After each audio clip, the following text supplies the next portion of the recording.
हम देख रहे हैं हमारा पॉइजन रेशो। सबसे पहले हम एक रेक्टेंगुलर बार ले लेते हैं। हमने एक रेक्टेंगुलर बार बना लिया 3D का, जिसपे क्या है टेंसाइल लोड लगा हुआ है। ये हमने टेंसाइल लोड लगा दिया।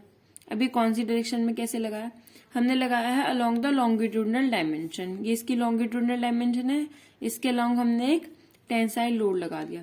अब इस टेंसाइल लोड की वजह से ऐसा नहीं होगा कि सिर्फ ही इलोंगेट हो। इलोंगेट का मतलब क्या होता है, खींचना। ठीक है, अब जब हम इधर से खींच रहे हैं तो इधर से कुछ इसकी डायमेंशन बढ़ जाएगी, कुछ इस तरीके से हो जाएगा खींच के, है ना, ऐसे। ये हमारी थोड़ी सी डायमेंशन इसकी बढ़ जाएगी इस तरीके से यहाँ पे, इस टेंसाइल लोड की वजह से। तो elongate but simultaneously there also occur shortening in the breadth and the thickness. तो इसकी जो, अगर ये हमने इसकी ले ली ब्रेड्थ, ये वाली बी, ठीक है, और ये हमने इसकी क्या ले ली, थिकनेस ले ली। ये बी ले ली हमने इसकी, और ये ले ली हमने इसकी टी थिकनेस, और ये हमने इसकी क्या ली थी, एल लेंथ। तो अगर आपने इसमें लोड लगा के इसको खींचा तो जो इसकी लेंथ होगी, ये वाली लेंथ, ये कुछ बढ़ जाएगी। तो हमने उसको लिख लिया डेल्टा एल बढ़ गई। ठीक है, ये कुछ बढ़ गई, इतनी बड़ी हो गई। अभी पहले इतनी थी एल, अभी इंक्रीज होके इतनी बढ़ गई। ये बढ़ा हुआ पार्ट शो करा है, ठीक है, ये वाला। तो ये कह रहे हैं कि जो लेंथ है वो सिर्फ बढ़ेगी नहीं, बल्कि जो इसकी ब्रेड्थ और इसकी थिकनेस है उसमें कुछ कमी भी आएगी।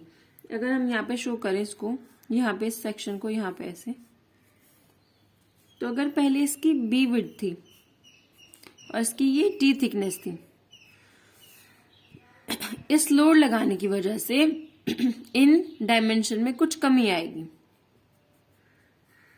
भाई, क्योंकि वॉल्यूम तो सेम ही है ना। अगर आप किसी चीज को ऐसे खींच रहे हो, अगर आप रबर बैंड को खींच के देखते हो तो वो पतली भी तो हो जाती है ना जब आप उसको स्ट्रेच करते हो। अगर उसकी लेंथ इंक्रीज हो रही है तो वो पतली भी तो हो जाती है, वही वाला केस है। तो इसकी थिकनेस भी कुछ कम हो जाएगी यहाँ पे। अगर डेल्टा की कमी आ रही है तो कितनी हो जाएगी, ये वाली, ये इतनी चीज कितनी हो जाएगी, ये वाली अगर मैं यहाँ पे लिखूं टी माइनस डेल्टा टी हो जाएगी, है ना। और यहाँ पे ये जो डायमेंशन हो जाएगी, अगर मैं ये वाली लिखूं तो बी माइनस डेल्टा बी हो जाएगी। ये डेल्टा मतलब छोटी सी कम हो गई और ये भी कम हो गई, और ये लेंथ क्या हो गई, प्लस कर, क्योंकि ये बढ़ गई। ठीक है, इतना समझ आया। अब देखो, बट पर साइमल्टेनियसली क्या होगा, शॉर्टनिंग होगी ब्रेड्थ में और थिकनेस में। The strain in the direction of applied load is called longitudinal और प्राइमरी स्ट्रेन। जिस डायरेक्शन में हमने लोड लगाया है उस डायरेक्शन में जो स्ट्रेन आती है उसको हम लॉन्गिट्यूडनल और प्राइमरी स्ट्रेन कहते हैं। ठीक है, जबकि जिस डायरेक्शन में लोड लगाया उसकी जो ट्रांसवर्स डायरेक्शन होती है उस स्ट्रेन को हम क्या कहते हैं, लेटरल और सेकेंडरी स्ट्रेन कहते हैं। ठीक है, दो तरीके की स्ट्रेन होती है। जिस डायरेक्शन में लोड लगाते हो, है ना, उस डायरेक्शन में स्ट्रेन को क्या कहते हैं, लॉन्गिट्यूडनल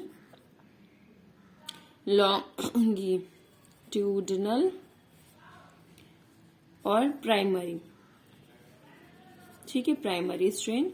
और जिस डायरेक्शन में लोड नहीं लगा उसकी जो ट्रांसवर्स 90 डिग्री एंगल की डायरेक्शन है, इस डायरेक्शन में, इस डायरेक्शन में, देखो इन डायरेक्शंस में जो हमारी स्ट्रेन आती है उसको लेटरल या फिर सेकेंडरी स्ट्रेन कहते हैं। ओके, इतना समझ आया। अब हम आगे देखते हैं इसमें। अब देखो, हम यहां से लिख सकते हैं हमारी क्या स्ट्रेन्स की क्या क्या वैल्यू होती है। तो हम लिख रहे हैं यहाँ पे लॉन्गिट्यूडनल स्ट्रेन की वैल्यू क्या होगी इसमें, फॉर दिस रेक्टेंगुलर बार में। देखो, स्ट्रेन क्या होता है हमें पता होना चाहिए। पहले स्ट्रेन होता क्या है, स्ट्रेन होता है चेंज इन लेंथ, कितना चेंज हुआ लेंथ में, और उसकी ओरिजिनल लेंथ कितना था। ठीक है, original length.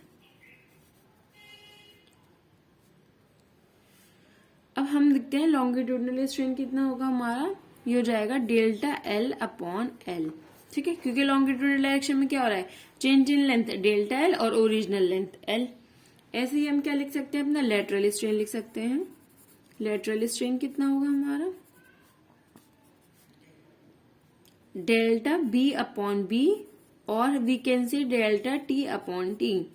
Change in this breadth upon original breadth, change in thickness upon original thickness. ठीक है, क्योंकि इन दोनों डायरेक्शंस में भी चेंज आएंगे। जब भी बड़ा होएगा तो यहाँ से इसका कुछ अमाउंट छोटा हो जाएगा और इधर से भी कुछ छोटा हो जाएगा, तभी तो वो यहाँ पे मटेरियल आ रहा है जो इधर से छोटा हुआ है वो तभी तो एक्स्ट्रा बढ़ रहा है ना। अब ये हो गया हमारा इसके लिए। अगर हम इसको क्या देखें, अपने किसी सर्कुलर बार के लिए देखें, ठीक है, यहाँ पे हम लिखते हैं। अब हम देखते हैं सर्कुलर बार में कैसा होगा। सर्कुलर बार के लिए जिसमें हमने डाया ले लिया क्या, डी का, और लेंथ हमने उसकी सर्कुलर बार की ले ली एल। तो पहले हम अपना सर्कुलर बार ड्रॉ कर लेते हैं। ये हमारा एक सर्कुलर बार हमने बना लिया, ठीक है जी। अब जब हमने इस डायरेक्शन में टेंसाइल लोड लगाया, ठीक है, इसको खींच रहे हैं इस डायरेक्शन में, तो क्या होएगा, ये कुछ बढ़ जाएगा यहाँ से, ये यहाँ से कुछ बढ़ तो जाएगा, पर ये यहाँ से कुछ कम भी हो जाएगा। इसका डाया कुछ कम हो जाएगा क्योंकि खींच रहा है ना ये आगे, ठीक है। रबड़ वाला केस देखो, ऐसा कुछ इस तरीके से हो जाएगा। तो अब यहाँ पे जो इसकी लेंथ पहले कितनी थी, एल थी, और अब ये बढ़ के कितनी हो चुकी है, एल प्लस डेल्टा एल हो चुकी है। ओके, इसका डाया पहले कितना था, ये पूरा डाया इसका था डी, और अब इसका डाया छोटा होके कितना हो चुका है, डी माइनस डेल्टा डी, ठीक है।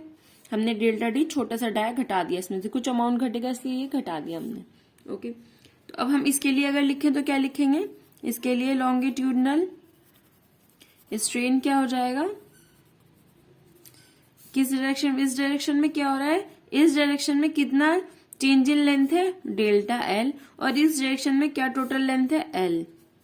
और लेटरल स्ट्रेन के लिए क्या लिखेंगे, इसकी लेटरल स्ट्रेन लिखेंगे हम, ये इसकी लॉन्गिट्यूडनल डायरेक्शन है, इसके 90 डिग्री पे इसकी लेटरल डायरेक्शन है, इसमें change in length delta D है, और इसकी ओरिजिनल जो हमारा डाया है वो डी है, ओरिजिनल लेंथ, ठीक है।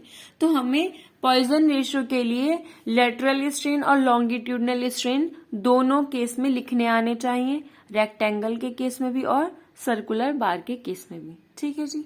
अब आगे देखते हैं। When the deformation of bar is within elastic limit, important ये है कि जब हमारा डिफॉर्मेशन जो है वो इलास्टिक लिमिट के अंदर हो रहा हो, ठीक है। तो अब यहां से आपका इंपॉर्टेंट हो जाता है, अगर आपको सिर्फ डेफिनेशन देखना है, the ratio of lateral strain to the longitudinal strain is constant. जो आपका रेशियो आता है किसका, लेटरल स्ट्रेन का और लॉन्गिट्यूडनल स्ट्रेन का, ये कांस्टेंट होता है, ठीक है। किसी भी मटेरियल के लिए अगर आपने अलग मटेरियल दे दिया, आयरन के लिए सभी आयरन के लिए एक जैसा आएगा, सभी स्टील के लिए कुछ एक जैसा आएगा, सभी वुड के लिए कुछ एक जैसा आएगा, ठीक है। गिवन मटेरियल के लिए जो रेशो होगा लेटरल स्ट्रेन और लॉन्गिट्यूडनल स्ट्रेन का, वो कांस्टेंट होता है इलास्टिक लिमिट के अंदर अंदर, ठीक है। इसी रेशो को हम क्या कहते हैं, पॉइजन्स रेशो कहते हैं, ठीक है। और इसको हम म्यू से डिनोट करते हैं। जो इसकी रेंज होती है इंजीनियरिंग मटेरियल्स के लिए वो 0 से लेके 0.5 तक हमारी लाई करती है, ठीक है। म्यू जो होता है वो इंडिपेंडेंट होता है लोडिंग से। ये किसकी प्रॉपर्टी होती है, मटेरियल की प्रॉपर्टी होती है ना।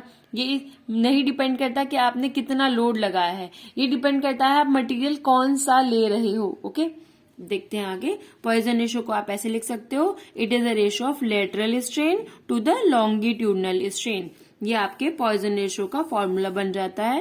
इट इज वेरी इंपॉर्टेंट आपकी स्ट्रेंथ ऑफ मटेरियल के लिए। और आपके गेट में कुछ क्वेश्चंस होते हैं जो अभी भी पॉइजन रेशो पे डायरेक्टली पूछे जाते हैं। आपको ये दे दिया जाता है इनकी डायमेंशंस और फिर आपको उससे कैलकुलेट करना रहता है। ओके, तो आप इजीली सर्कुलर के केस में यहां से वैल्यू पुट करके निकाल सकते हो और रेक्टेंगल के केस में यहां से वैल्यू पुट करके उसको निकाल सकते हो। Okay, thank you so much.